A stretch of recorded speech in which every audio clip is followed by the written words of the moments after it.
आणि येत्या निवडणुकीत उद्धव ठाकरेंसाठी मुंबईतला वॉर्ड क्रमांक 95 हा डोकेदुखीचा वॉर्ड ठरू शकतो, कारण चंद्रशेखर वांगणकर शिवसेनेचे जुने जाणते कार्यकर्ते यांनी या वॉर्डातनं वॉर्ड क्रमांक 95 वरनं नाराज होत अपक्ष म्हणून उमेदवारी अर्ज दाखल केलेला आहे। कोणत्याही परिस्थितीत आपण आपली उमेदवारी मागे घेणार नसल्याचं वांगणकर यांनी स्पष्ट केलं आहे। तर दुसरीकडे उद्धव ठाकरेंच्या शिवसेनेकडनं या वॉर्ड क्रमांकातनं हरीश शास्त्री यांना उमेदवारी देण्यात आली आहे। हरीश शास्त्री यांनी वांगणकर यांची नाराजी दूर करण्याचा प्रयत्न करू असं म्हटलेलं आहे, परंतु वांगणकर उमेदवारी माघारी न घेण्याबद्दल ठाम पाहायला मिळतात।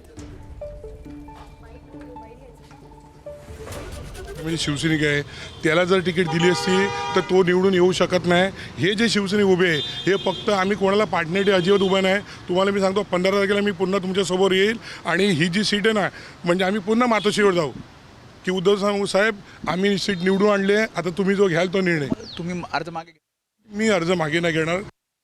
2017ला त्यांनी उमेदवारी लढवली तेव्हा मी पण इच्छुक होते। इथे बरेच आमचे उपयोगी उदयजी होते, अलका मॅडम होते आणि बरेच उमेदवार इच्छुक होते। पण तेव्हा पण आम्ही काय केलं, मी स्वतः श्रीकांत सरमकर जावई असून श्रीकांत सरमकर साहेब स्वतः मातोश्रीवर 4 तास होते, आम्हाला उमेदवारी डावलली गेली। भाजपा आणि शिंदे गटाचं रणनीती काय आहे की फूट टाका, आणि ही फूट त्यांच्याकडूनच झालेली आहे, हे माझं स्पष्ट हे आहे।